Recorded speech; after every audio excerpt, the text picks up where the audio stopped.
Mamsı yalvarırım dur yanımda kal.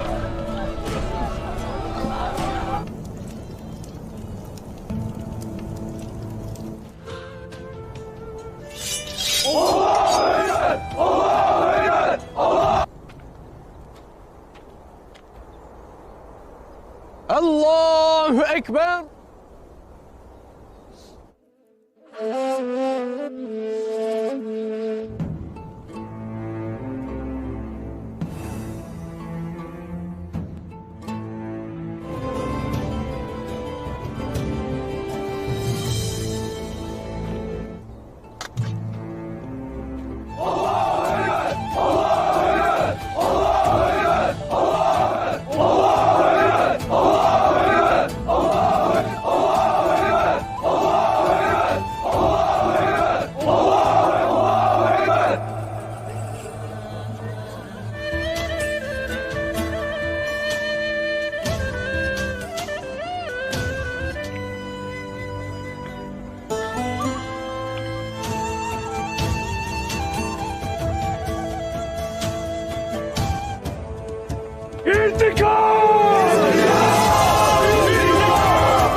नाजरीन, जैसा कि आपने पिछले एपिसोड में देखा होगा कि कोपैक अर्तुगरुल की लाश मिलने पर खुदा का शुक्र अदा करता है और कहता है कि हम सबसे पहले अर्तुगरुल साहब के जनाजे में शरीक होंगे।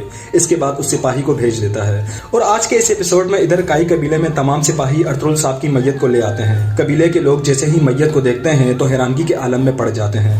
बामसी चूंकि जख्मी होता है, मगर जब इसकी नज़र मैयत पर पड़ती है एक पल के लिए उसके होश उड़ जाते हैं। उसे समझ नहीं आ रही होती कि यह किसकी मैयत है और हफ्सा के रोकने के बावजूद भी वो दौड़कर मैयत के पास आता है। लोगों के लाख दफा मरने करने के बावजूद भी वो मैयत को देखने का इसरार करता है। अम्मा हाइमा, हलीमा सुल्तान और असलहान खातून भी अपने जज्बात पर काबू नहीं रख पाती और खूब धाड़े मार मार कर रोती हैं। एक मातम की सी फिजा बन जाती है। बामसी भी अपने आप को तसल्लियां देने की कोशिश करता है कि ये अर्तुगरुल साहब नहीं हो सकते।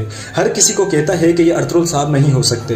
किसी को यकीन नहीं आ रहा होता कि एक शेर दिल और मर्द मुजाहिद, बहादुर के बहादुर, दिलों के बादशाह अर्तुगरुल साहब हमें ऐसे छोड़कर नहीं जा सकते। देखते ही देखते ओताक के सामने पूरा हुजूम जमा हो जाता है। बहुत ही भयानक और दिल दहला देने वाला मंजर होता है। काई कबीले की उम्मीदें, उनके हौसले सब पस्त होना शुरू हो जाते हैं कि इसी दौरान तुर्गुत अपने सिपाहियों के हमरा सुल्तान अलाउद्दीन के हुक्म से वापसी आ जाता है। तो बामसी अर्तुगरुल साहब की मैयत को देखकर कहता है कि हाय मेरे भाई, मैं अपने आप को एक सिपाही कहता हूँ और आपकी हिफाजत ना कर सका। हलीमा भी फरियादें और सिसकियाँ ले लेकर रोती है और कहती है कि मैं आपकी फतह और घर वापसी की उम्मीद लेकर बैठी थी। आपके इस तरह आने के अंदाज से मुझे बिल्कुल भी उम्मीद नहीं थी। तहम इस कयामत खेज मातम कशी को मैं महदूद अल्फाज में कैद नहीं कर सकता। और आखिर में सिपाही अर्तुगरुल साहब की मैयत को उठाकर खेमे में ले चलते हैं। और इधर कराजैसर किले में आरिस के कहने पर एक जश्न का माहौल बन जाता है। तमाम लड़कियों ने इसमें रक्स और सुरूर की महफिल लगाई हुई होती है। इतने में लांथी भगोड़ा आरिस अपने कमांडर के साथ उन्हें देखने आ जाता है। कमांडर को देखते ही ये सब उसकी हौसला अफजाई और उसकी शैतानी हवस को बरकरार रखने के लिए नारेबाजी करते हैं। इतने में एक सिपाही आकर उसको कहता है कि मैं एक गुलाम फरोश सिमको का तारुफ आपसे करवाना चाहता हूँ। हम उसे निकिये में जानते हैं, ये बहुत मशहूर ताजिर है। तो आरिस उसको बुलाकर उससे तारुफ करवाता है। तो वो ताजिर कहता है कि मैंने सुना था कि आपने तमाम अच्छे गुलामों को इस जश्न में दावत दी है, इसलिए मैं यहाँ अपनी तमाम कनीज़ें लेकर आया हूँ। तो आरिस उससे कहता है कि तुम मुझसे क्यों मिलना चाहते थे। तो सिमको उससे कहता है कि मैंने यहाँ की तिजारत की काफ़ी तारीफें सुनी है और मैं यहाँ अपना कारोबार लाने का सोच रहा हूँ और ये सब कुछ करने के लिए मुझे आप जैसे गवर्नर से जान पहचान करना ज़रूरी थी। और फिर आरिस की इजाज़त से उसे एक तोहफे के तौर पर लड़कियों का एक रेवड़ पेश करता है। तो कमांडर उन सब का जायजा लेता है। फिर सिमको एक खूबसूरत लड़की उसके सामने लाकर कहता है कि इसका नाम मारिया है और खूब उसके तारीफों के पुल बांधता है। तो आरिस कहता है कि वाह, ये तो बहुत खूबसूरत है।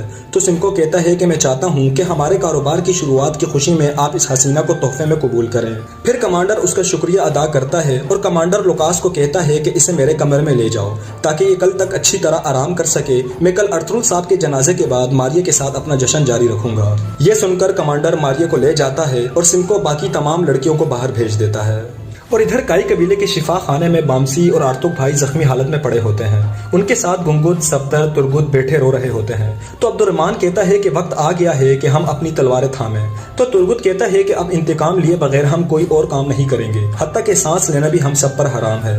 ارطغرل صاحب کے چلے جانے کے بعد اب ہماری جانیں قربان کرنے کا وقت آ گیا ہے۔ اور پاس ہی خیمے میں ارطغرل صاحب کی میت کے پاس بیٹھے دندار کو ہائمہ خاتون کہتی ہیں کہ آج کے بعد اپنے قبیلے کی حفاظت کرنا اور اپنے بھائی کا انتقام لینا اب تمہاری ذمہ داری ہے، اور سرداری کے لیے جرگہ زیادہ سے زیادہ کل تک بلا لینا چاہیے۔ اتنے میں گندوز خیمے میں داخل ہو جاتا ہے اور اپنے بابا کی موت کا دکھ کا اظہار کرتا ہے۔ تو ہائمہ خاتون اس سے پیار وغیرہ کرتی ہے۔ اتنے میں سپاہی ارطغرل صاحب کی میت کو لینے آ جاتے ہیں اور دعائیں مغفرت کرتے ہیں۔ ہر آنکھ نم ہوئی ہوتی ہے۔ انہیں دیکھ کر ہائمہ خاتون کہتی ہے کہ ترگت، کیا میرے بیٹے کے لیے زمین نے اپنا سینہ کھول دیا ہے؟ اور پھر کہتی ہے کہ ہائے یہ دنیا جہاں انسان آتے ہیں اور چلے جاتے ہیں۔ اور پھر نہ چاہتے ہوئے بھی تمام سپاہی ان کو حوصلہ دے کر ارطغرل صاحب کی میت کو اٹھا کر لے چلتے ہیں۔ اور جیسے ہی سپاہی ارطغرل صاحب کی میت کو باہر لاتے ہیں تو باہر لوگوں کا ہجوم ہاتھوں میں تلواریں اور آنکھوں میں آنسو لیے ان کے استقبال میں کھڑے ہوتے ہیں۔ اور پھر مولانا صاحب فوراً جنازہ پڑھانے لگ جاتے ہیں، اور جنازے کے بعد کمانڈر آرس آ جاتا ہے۔ انہیں دیکھ کر ہر ایک دنگ رہ جاتا ہے۔ تو ترگت آرس کو دیکھ کر کہتا ہے کہ ارطغرل صاحب میرے بھائی، میں آپ سے وعدہ کرتا ہوں کہ اگر آپ کا انتقام نہ لیا گیا تو میری تلوار میرے اندر داخل ہو اور خون سے بھری ہوئی باہر نکلے۔ یہ سن کر تمام سپاہی اپنی تلواریں ہوا میں بلند کر کے نعرے بازی کرتے ہیں۔ اور پھر آرس ارطغرل صاحب کی میت کے پاس آ کر دندار سے کہتا ہے کہ میں اپنا پڑوسی ہونے کا فرض پورا کرنے آیا ہوں، معذرت چاہتا ہوں، مگر ارطغرل صاحب ایک بہادر جنگجو تھے، جو ہوا مجھے اس کا دکھ ہے۔ میں آپ کو بتانا چاہتا ہوں کہ میں ہر وقت آپ کے ساتھ کھڑا ہوں۔ پاس کھڑا کوپیک ان کی یہ باتیں سن رہا ہوتا ہے، اور پھر وہ آرس کو لے کر ایک سائڈ پر چلا جاتا ہے اور باقی سپاہی ارطغرل صاحب کی میت کو دفنانے کے لیے لے چلتے ہیں۔ اور ادھر آرس کوپیک کو کہتا ہے کہ ارطغرل صاحب کے مرنے کے بعد میں امید کرتا ہوں کہ سلجوقی سلطنت سرحد پر کشیدگی کو کم کرنے کے لیے سیاست کو اپنائیں گے۔ تو کوپیک کہتا ہے کہ ان علاقوں میں سیاست کو میں سنبھال لوں گا، آپ فکر نہ کریں۔ تو آرس یہ سن کر خوش ہو جاتا ہے اور کہتا ہے کہ میں بھی ایسی حکمت عملی کا پھل کھانا چاہتا ہوں۔ وہ میٹھے پھل ابھی پکے نہیں ہیں لیکن پکنے والے ہیں۔ پھر یہ دونوں ارطغرل صاحب کی قبر پر چلے جاتے ہیں، جہاں سپاہی اپنی نم آنکھوں کے ساتھ ارطغرل صاحب کو سپرد خاک کر رہے ہوتے ہیں۔ اور آخر میں ترگت کہتا ہے کہ کائی قبیلے کے بہادر سرداروں، میری ماں اور بہنوں، ہوا کا ایک جھونکا ہمیں جھکا نہیں سکتا۔ ہم کسی بھی طوفان سے ڈرنے والے نہیں، ہم طوفانی بارش میں تباہ نہیں ہو سکتے۔ ہم نے ان سرزمینوں کے لیے آنسو بہائے، محنت کی اور اپنے پیشانیوں پر پسینہ جمایا۔ ہمارے پاس ہمارا مقصد ہے۔ جو کوئی بھی ارطغرل صاحب پر یقین رکھتا ہے، اگر آپ ان کو بہت محترم رکھتے ہیں تو جان لیں وہ بھی اسی مقصد کی خاطر شہید ہوئے ہیں۔ ارطغرل صاحب کی روح کی خوشی کے لیے ہم اپنے اوپر قابو رکھیں گے اور کندھے سے کندھا ملا کر اپنا مقصد جاری رکھیں گے، اور اب سے صرف انتقام کا وقت شروع ہو گیا ہے۔ اور پھر تمام سپاہی اللہ اکبر کے نعرے بلند کرنا شروع کر دیتے ہیں۔